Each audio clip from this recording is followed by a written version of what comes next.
Egunon, Ongi Etorriak, bienvenidos.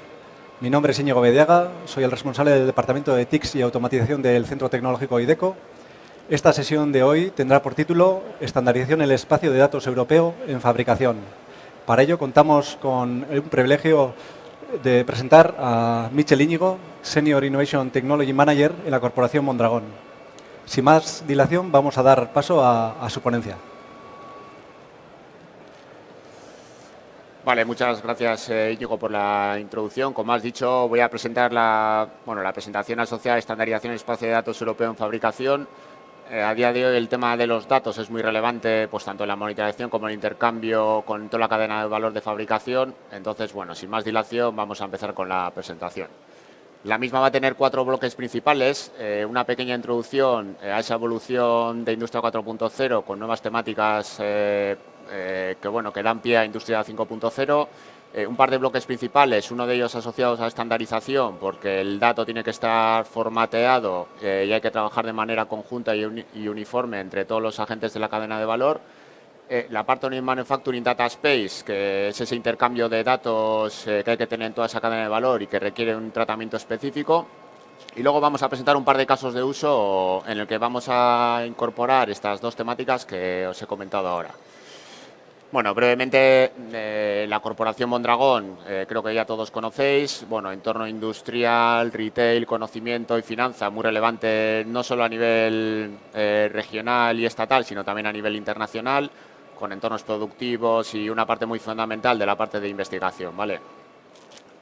Bueno, pues como hablaba de Industria 5.0, se le ha dado una vuelta de tuerca a todo lo que tiene que ver de digitalización, que sigue estando muy presente. Pero yo diría que aquí, hay una parte muy relevante, ¿no? Ya no solo estamos trabajando a nivel industrial, dentro del entorno industrial, con todas las implementaciones digitales, sino que hay que tener en cuenta, entornos en los que va a haber colaboraciones externas, ¿no? Entonces, todas las implementaciones tienen que estar ligadas a toda la parte interoperabilidad entre sistemas, no solo de nuestra empresa, sino de las empresas que están colaborando con nosotros. Así salen temas de Federated Edge Cloud Manufacturing, implementación de algoritmos de inteligencia artificial, pues tanto en la parte de capa muy cercana a la máquina como en el entorno cloud, temas de ciberseguridad con la parte de identidad digital y algo muy relevante para los próximos años como es el Manufacturing Data Service. Bueno, al final cada vez más va a haber aplicaciones asociadas a maquinaria y componentes industriales que con previo pago te van a dar esa funcionalidad añadida. Para llevar a cabo todo esto hay una parte de estandarización que luego comentaremos más en detalle, en el que involucraremos temas de Digital Twin, temas de Manufacturing Data Space, interoperabilidad, todo muy ligado para que el trabajo sea uniforme y unívoco y haya un plug and play y una integración mucho más rápida y potente en los entornos productivos. ¿Por qué se le llama también Industria 5.0? Bueno, pues hay una pata muy relevante que es la de sostenibilidad, ¿no? Pues ya todos conocéis, debido al, no solo al cambio climático, sino la parte energética, cada vez hay más demanda de hacer la producción mucho más sostenible, ¿no? Y no solo dentro de la empresa, sino, como he dicho anteriormente, dentro de la propia cadena de valor, un concepto denominado economía circular. Aquí no me quiero olvidar tampoco del pasaporte digital de producto, porque poco a poco va a haber que incorporar estos temas, porque la Comisión Europea lo está demandando.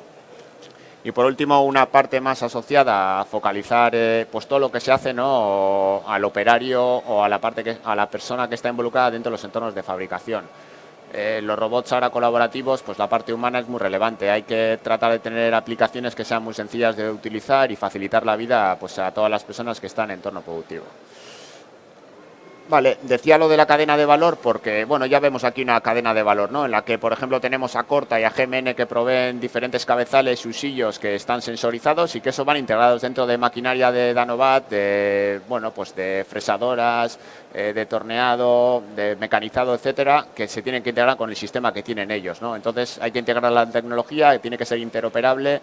Y claro, a su vez ese tipo de maquinaria va involucrada dentro de OEMs en las que, hay que favorecer no solo la disponibilidad, sino que ese entorno productivo, como he dicho antes, cumpla una serie de requisitos muy potentes, ¿no? Ahí DECO está trabajando muy al detalle, con la involucración de plataformas IoT, algoritmia, etcétera, en toda esa cadena de valor.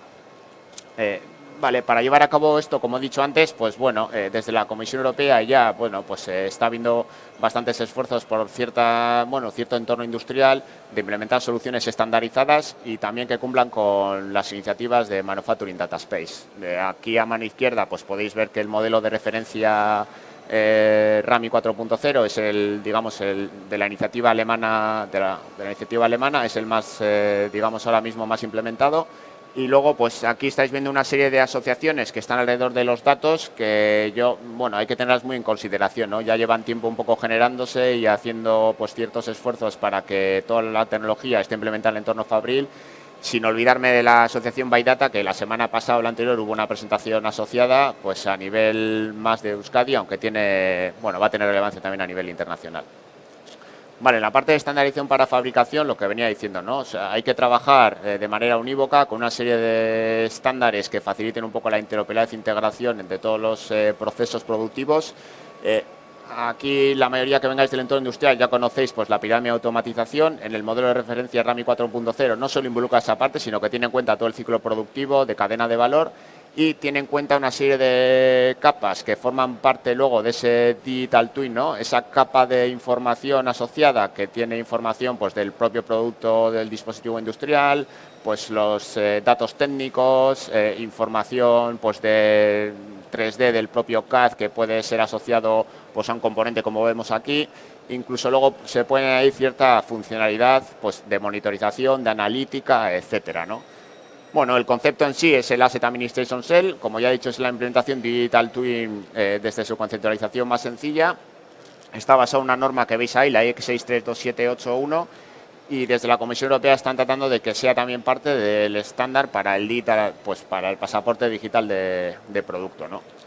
No me quiero olvidar de que la representación de este Digital Twin pues puede ser caracterizada pues con diferentes formatos que vemos aquí abajo a la derecha, pues que muchos de ellos son conocidos, ¿no? Como el protocolo de comunicación OPC-UA, que a día de hoy es de los más representativos, también Automation ML, y otros estándares que son más de la parte IT, como puede ser XML, JSON, etcétera. Y otra parte muy fundamental en esto es que facilita la interoperabilidad entre diferentes dispositivos industriales porque al final mantienes la misma estructura y la capa de información en todos ellos.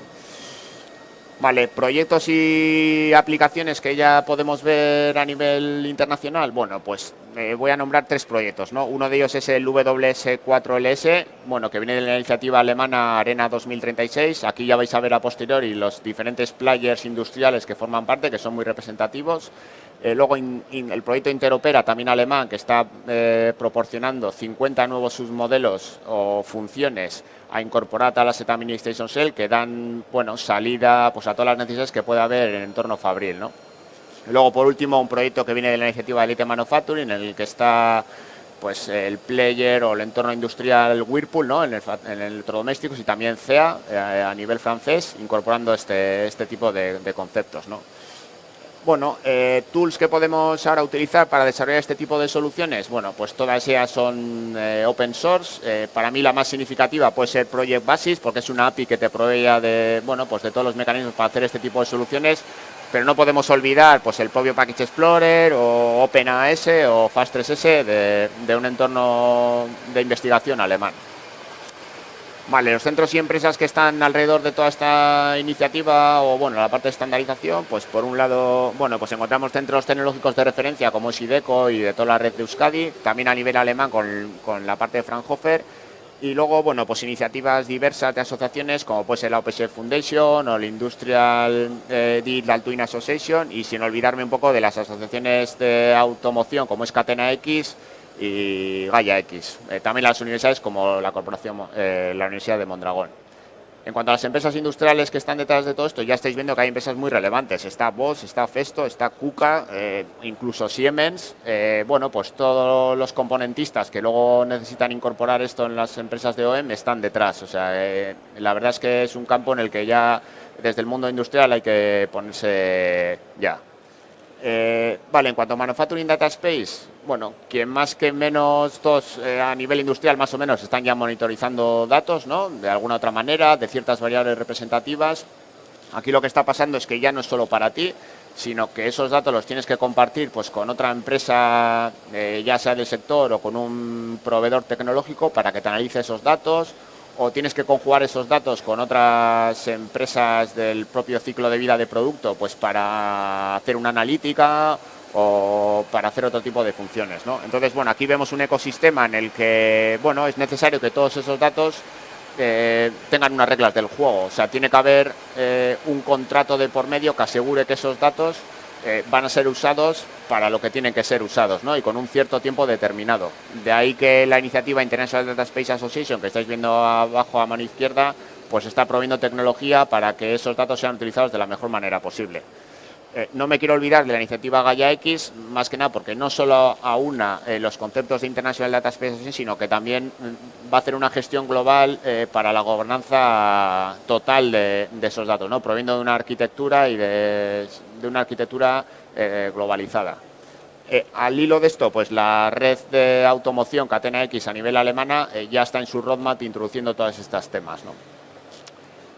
Vale, y ¿por qué es esto tan relevante? ¿Cómo podemos llevarlo a cabo, no? Hay un paper, bueno, un report muy significativo a nivel europeo, que es el Design Principles for Data Spaces. Aquí lo que vienen a decir es que hay que tener en cuenta pues 4 apartados principales, ¿no?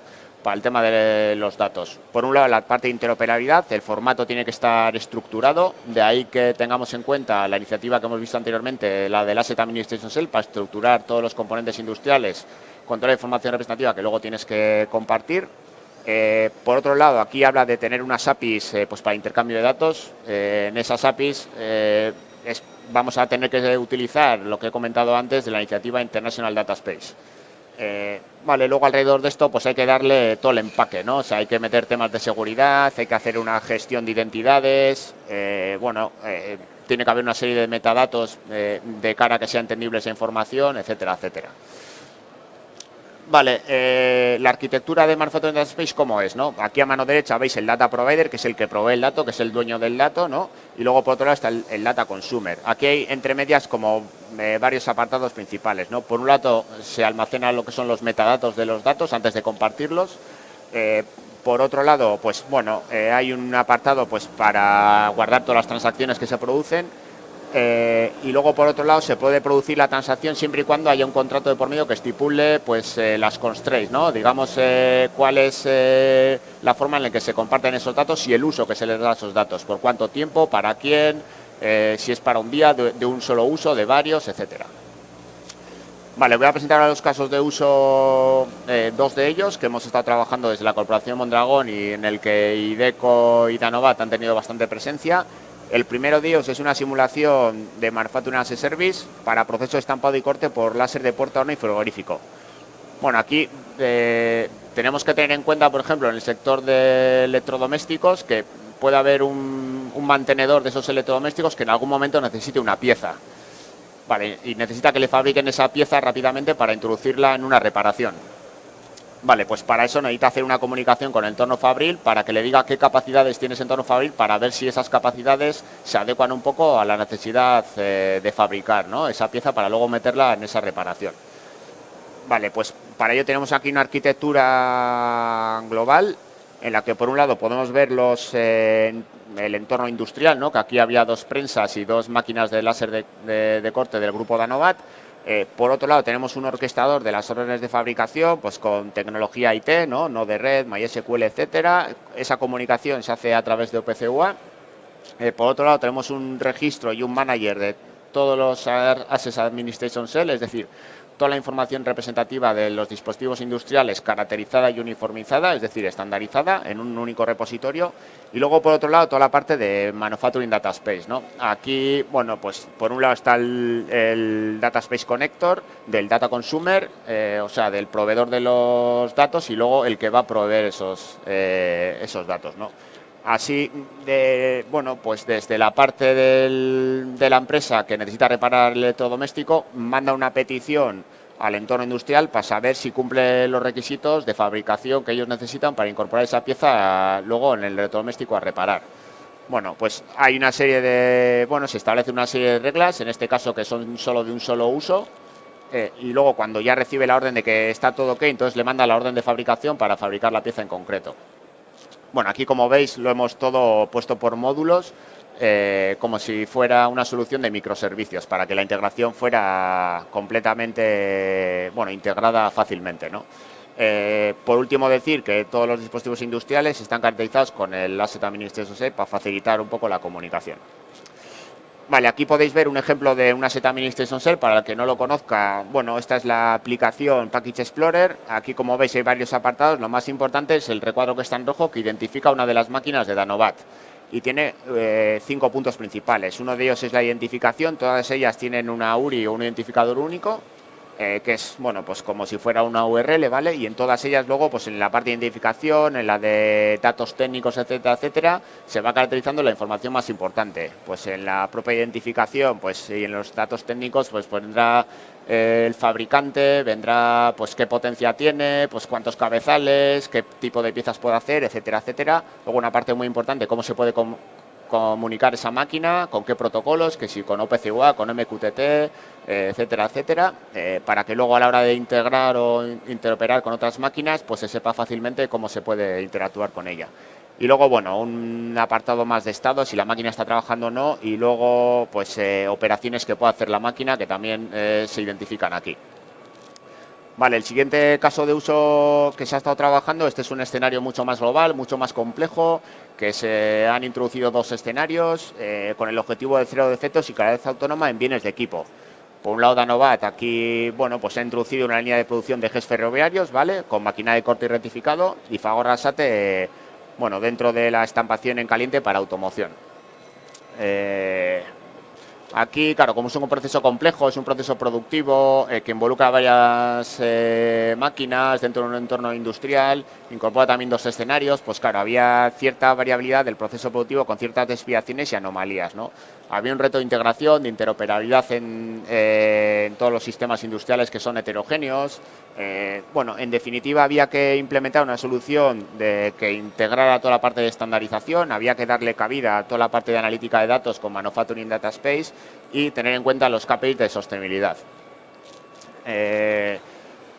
Bueno, para la propia solución, bueno, pues han incorporado pues más de 15 tecnologías, o de unas 15 tecnologías, ya veis, son toda nomenclatura pues de la parte más de tecnologías de la información y de la comunicación, pues como RabbitMQ, Jupyter, base de datos MongoDB, bueno, REST API pues para toda la comunicación, para todas las operaciones de extractado y de modificado y demás.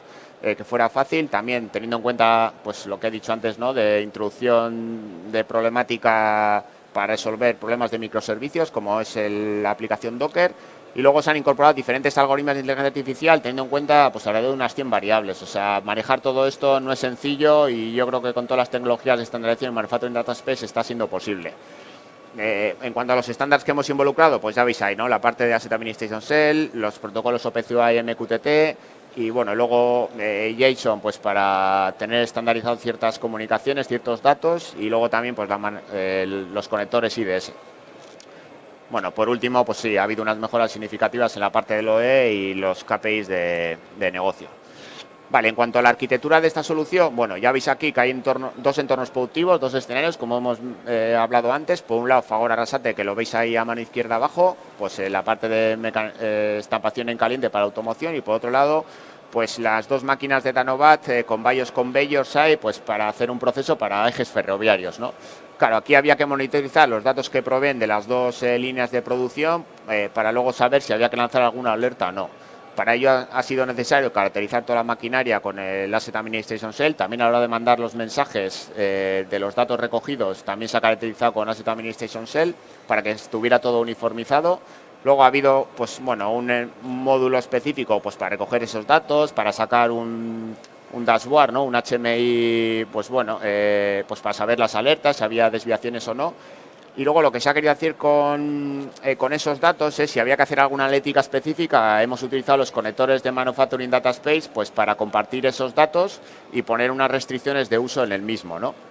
En este caso se ha trabajado con el centro de investigación Fraunhofer ISB para hacer esa propia analítica de datos con ese contrato que hemos hablado previamente. Aquí no me quiero olvidar tampoco de que se han involucrado diferentes plataformas IoT que han facilitado pues toda la extracción de los datos, como es la plataforma de Xavi, Bueno, y una colaboración externa con Atlantis, una ingeniería griega que ha facilitado también la integración de algoritmos de inteligencia artificial. Vale, por último, ¿qué futuros pasos hay que seguir dando? Creo que ya hemos hablado un poco en mi presentación, un poco de la mayoría de las cosas, pero sí me gustaría resumirlas, ¿no? Creo que en los siguientes años hay que seguir trabajando el tema de cero defectos. Cada vez las maquinarias tienen que ser más autónomas, tienen que ser capaces de autoconfigurarse y de saber resolver problemas por sí solas, involucrando robots como los que vemos aquí en el stand de la máquina herramienta de IDECO. Hay que trabajar en el tema de Manufacturing as a Service cada vez más. Hay que involucrar pues, cada vez más aplicaciones asociadas que se puedan descargar como si fuera bueno, un entorno más de móvil, ¿no? En el que tú te puedas descargar una aplicación con un coste. Para dar ese valor añadido a tus operaciones de manera directa y rápida. Siemens en esto ya está trabajando y lo tiene, o sea que el resto de empresas van a tener que adaptarse. En la parte de inteligencia artificial y microservicios está claro, o sea, los algoritmos de inteligencia artificial tienen que seguir. El tema es aquí poder dar respuesta en tiempo real, ¿no? Ahora se hace mucha analítica offline y de ahí, pues bueno, luego se implementan cosas, cada vez tiene que ser más en tiempo real. No me quiero olvidar aquí, para esa implementación tiene que ser para entornos federados, bases de datos distribuidas, tiene que haber microservicios y todo estandarizado. Bueno, estandarización y data space ya hemos comentado, ¿no? O sea, la uniformidad a la hora de hacer las aplicaciones para que sea todo más fácilmente interoperable e integrado es clave. El tema del dato, no solo, bueno, pues desde IDECO, del grupo Danobat, etcétera, es relevante, sino a nivel de gobierno le están dando bastante cancha. Entonces, yo creo que aquí va a haber que seguir dando pasos muy potentes. De cara a que luego pues la parte de sostenibilidad, el entorno productivo cercano al usuario, fácilmente utilizado, pues cada vez sea más una realidad, ¿no? Entornos ergonómicos, etcétera, etcétera. Vale, no me quiero despedir de la presentación sin decir que todo ello es para crear modelos de negocio de servicio, ¿no? O sea, cada vez más hay que interactuar en toda la cadena de valor con los diferentes agentes que están involucrando y todo ello no solo para facilitar pues, que el entorno productivo sea cada vez bueno, más competitivo, sino para que el entorno industrial del País Vasco con empresas a nivel internacional siga creciendo. Pues esto es todo. Si tenéis cualquier duda, tenéis aquí mi correo al principio, que lo voy a poner aquí un momento, ¿vale? Y si no, pues con Íñigo Bediaga, que es el máximo responsable de la parte de ICT de IDECO, podéis estar en contacto con él. Muchas gracias.